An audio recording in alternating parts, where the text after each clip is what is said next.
Dialysis இந்த kidney சீரிஸோட தொடர்பு தான் அந்த டயாலிசிஸ். நான் சொல்லி இந்த டயாலிசிஸ்க்கு ஒரு தனி வீடியோவே போடலான்ட்டு இன்னைக்கு வந்து அதை கொஞ்சம் விரிவாக பார்த்துருவோம்.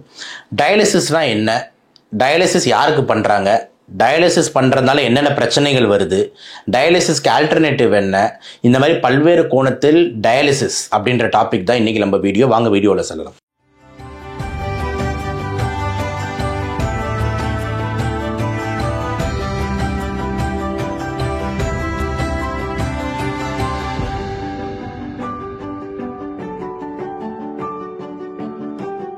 டயாலிசிஸ் பொறுத்த வரைக்கும் பார்த்தீங்கன்னா என்னென்னா அது ஒரு மெஷின். அந்த மெஷின் பேர் டயாலைசர்னு சொல்லுவாங்க. இப்படி என்ன இந்த மெஷின் பண்ணுது அப்படின்னா, நம்ம கிட்னி இருக்குல்ல, நம்ம கிட்னி செய்ய வேண்டிய வேலையை ஒரு மெஷின் செய்யுதுங்க.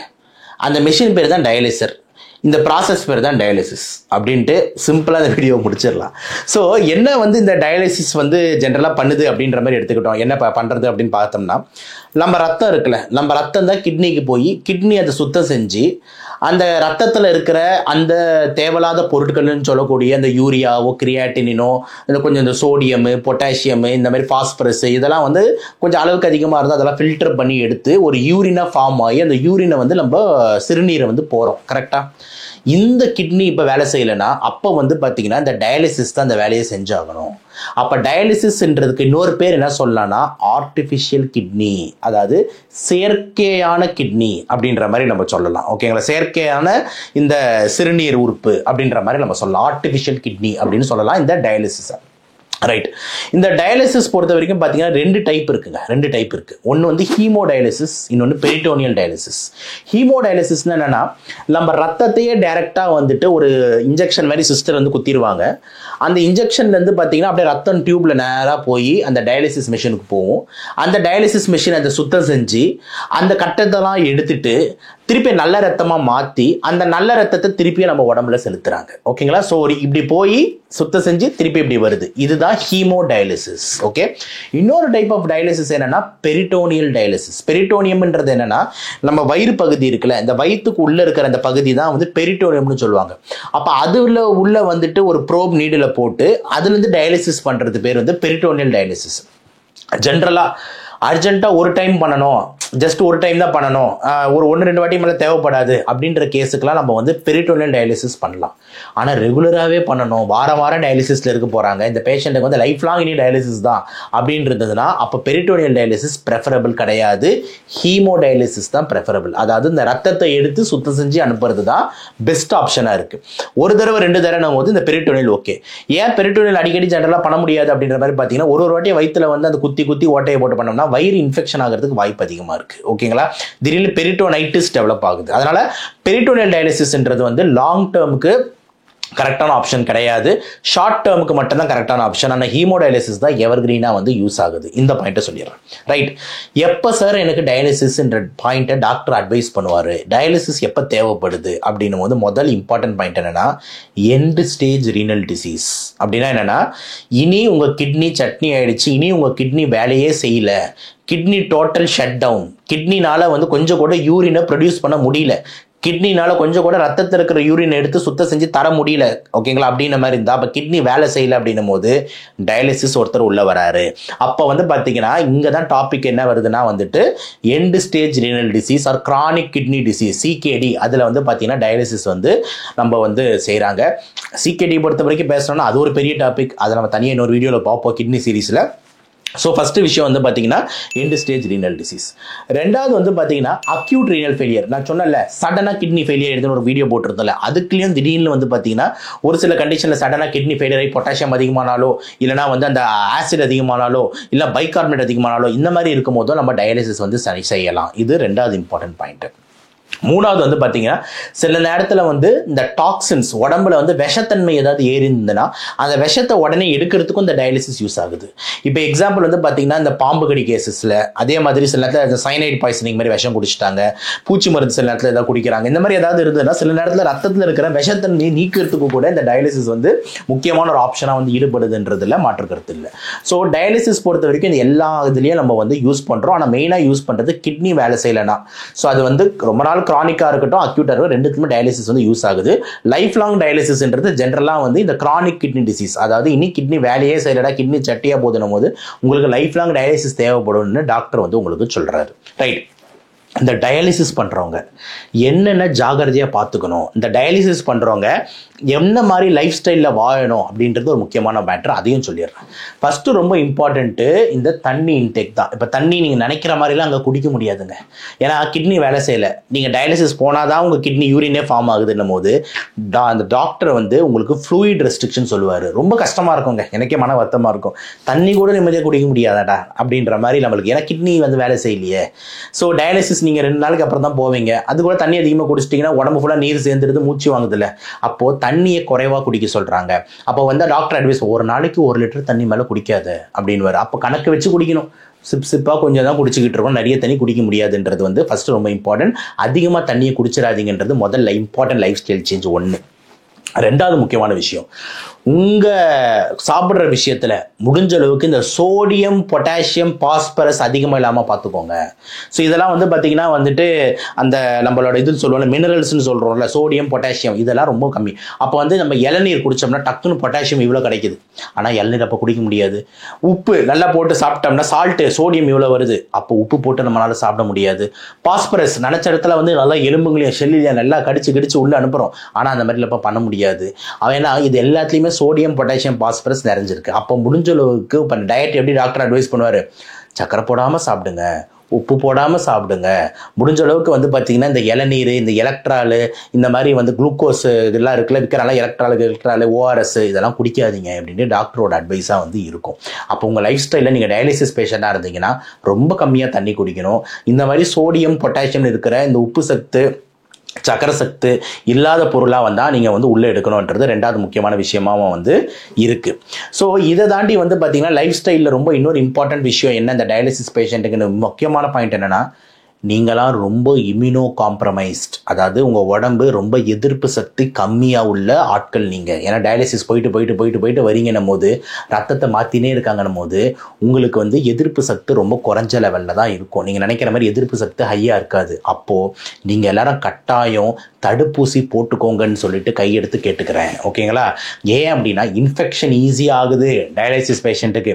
அப்போ டயாலிசிஸ் பேஷண்ட் வந்து இறக்குறது மோஸ்ட் காமனாக பார்த்தீங்கன்னா இந்த இன்ஃபெக்ஷனால தான்.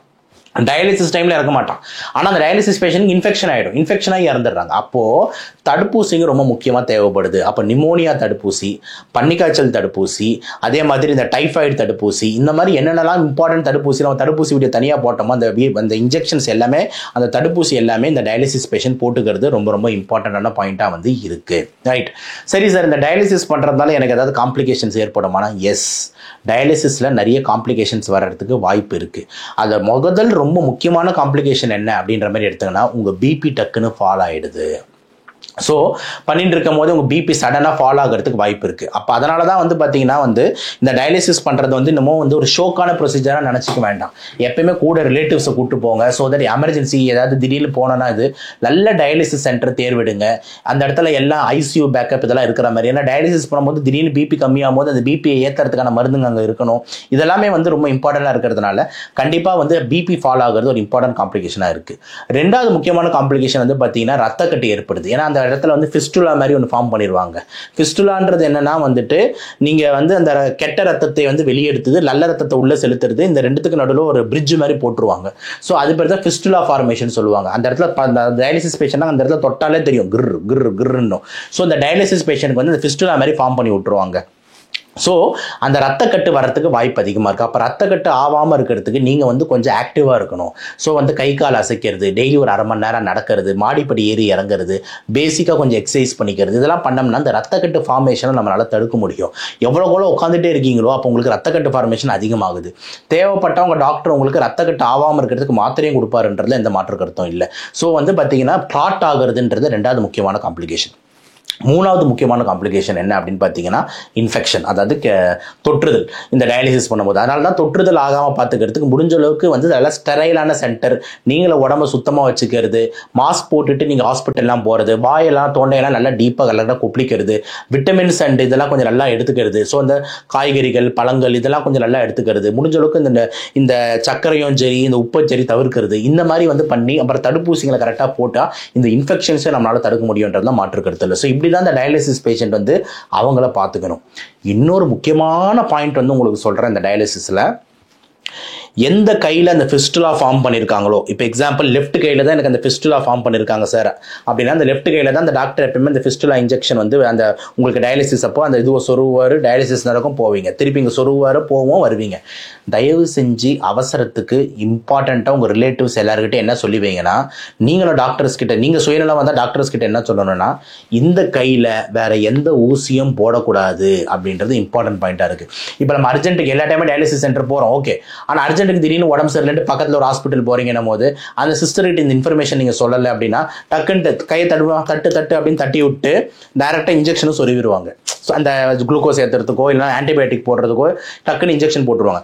ஸோ அப்படி போட்டோம்னா என்ன ஆகும்னா இந்த ஃபிஸ்டுலா வேஸ்ட்டாக போயிடும். அப்படி வேஸ்ட்டாக போயிடுச்சுன்னா இத்தனை நாள் நீங்கள் கஷ்டப்பட்டு ஃபார்ம் பண்ண ஃபிஸ்டுலா வேஸ்ட். அப்போ ரொம்ப இம்பார்ட்டன்ட் விஷயம் என்னன்னா, இந்த கையில் யாரையும் வேற ஊசியை போட விடாதீங்க. இது ரொம்ப இம்பார்ட்டன்ட் பாயிண்ட், புரியுதா? சில நேரத்தில் நீங்கள் வந்து அன்கான்ஷியஸாக இருக்கீங்க, அப்படி உங்களை யாரோ கூப்பிட்டு போறாங்க அப்படின்னு வச்சுக்கோங்க. அப்போ உங்க கூட போறவங்களுக்கு தெரியணும்ல. அப்போ வீட்டில் இருக்கிற உங்களோட வீட்டுக்காரோ இல்லைன்னா மனைவியோ இல்லைன்னா அப்பாவோ அம்மாவோ இல்லைன்னா வந்து உங்கள் பசங்களோ யார் இருக்காங்களோ, இப்போ வயசானவங்க தான் மோஸ்ட்லி டயாலிசிஸ் பண்ணுறாங்க. அப்போ உங்கள் பசங்கள்லாம் சொல்லி வச்சிருங்க, சார் இந்த கையில் டயாலிசிஸ் பண்ணக்கூடாதுன்னு சொல்லியிருக்காரு, இந்த கையில் வந்து பார்த்தீங்கன்னா வேற ஊசி போடக்கூடாதுன்னு சொல்லியிருக்காரான்னு சொல்லிட்டீங்கன்னா அந்த டாக்டருக்கு டக்குன்னு தெரிய வரும். இல்லைனா நீங்கள் திடீர்னு ஒரு பேஷண்ட் வரானா, நீ டயாலிசிஸ் பேஷண்டா இல்லையா, நீ எதுவுமே ஐடியா இல்லைனா திடீர்னு சிஸ்டர் வந்து டக்குன்னு இன்ஜெக்ஷன் போட்டுருச்சு, அந்த ஃபிஸ்டுலா வேஸ்ட்டாக போயிடும். அப்போ அந்த டயாலிசிஸ் பேஷண்ட் அந்த கையில் வந்துட்டு ஊசி போட்டக்கூடாது அப்படின்னு டாக்டர் கிட்ட சொல்றது ரொம்ப ரொம்ப முக்கியமான விஷயம். இல்லைன்னா இந்த விஷயம் இந்த பாயிண்ட் எல்லாம் வந்து ஒரு பேப்பரில் எழுதி வச்சுக்கோங்க. ஸோ தட் இந்த ஹாஸ்பிட்டல் போனோன்னா காமிச்சிட்டிங்கன்னா டக்குன்ட்டு ஓ அப்படியா, ஓகே ஓகே ஓகே அப்படின்னு அலர்ட் ஆகிடுவாங்க. இந்த விஷயம்லாம் யாரும் வந்து உங்ககிட்ட பெருசாக சொல்லியிருக்க மாட்டாங்க. ஆனால் நான் ஏன் இதெல்லாம் சின்ன சின்ன விஷயமும் கேர் எடுத்து சொல்கிறேன் அப்படின்னா வந்து சமூக அக்கறைன்ற ஒரே காரணத்தினால தான் அப்படின்றதுல மாற்று கருத்து இல்லை. ஓகே, ஸோ இவ்வளோ நேரம் நம்ம வந்து பேசுனது வந்து பார்த்தீங்கன்னா டயாலிசிஸ் அப்படின்ற ப்ரொசீஜரில் நடக்கிற முக்கியமான அங்கங்கள் பப்ளிக்கு என்ன தெரியணுமோ அதை மட்டும் தான் நான் சொல்லியிருக்கேன். ஓகேங்களா? இது எல்லாமே பப்ளிக்கு தெரியணும். ஓகே, மெடிக்கலாக பேசணும்னா இன்னும் நிறைய பேசலாம், அதெல்லாம் ஸ்டூடெண்ட்ஸ்க்கு நம்ம பேசலாம். ஆனால் மக்களுக்கு நம்ம கொடுக்கும்போது டயாலிசிஸ் போகிறோமே அப்படின்னா என்னன்னே தெரியலையேனும் போது இந்த வீடியோ பார்த்தா டக்குன்னு உனக்கு புரிஞ்சிடும் டயாலிசிஸ்னா என்னன்ட்டு. ஸோ ஓவராலாக பார்த்தீங்கன்னா டயாலிசர் அப்படின்றது ஒரு செயற்கை kidney, artificial kidney.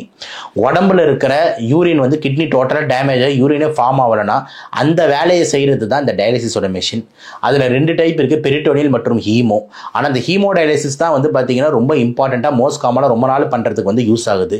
Dialysis patient ரொம்ப ஜாகிரதையாக இருங்க, நிறைய தண்ணி குடிக்கக்கூடாது, சோடியம் பொட்டாசியம்லாம் பெருசாக எடுத்துக்கூடாது, சக்கரை வகைகள் உப்பு வகைகள் டோட்டலாக விடணும், ஹெல்த்தியாக வாக்கிங் ஸ்டைலாக நடக்கணும். இன்ஃபெக்ஷன் உங்களுக்கு ஈஸியாகும், அப்போ தடுப்பூசி கரெக்டாக கட்டாயம் போட்டுக்கோங்க. இந்த மாதிரி அதே மாதிரி எந்த கையில் வந்து உங்களுக்கு ஃபிஸ்டுலா ஃபார்ம் பண்ண அந்த கையில் வந்து ஊசி யாரும் போடாதீங்க. இந்த மாதிரி ரொம்ப இம்பார்ட்டண்டான பாயிண்ட்ஸ் எல்லாமே வந்து பார்த்தீங்கன்னா இந்த டயாலிசிஸ் பற்றி நட்செல்ல நான் சொல்லியிருக்கேன்.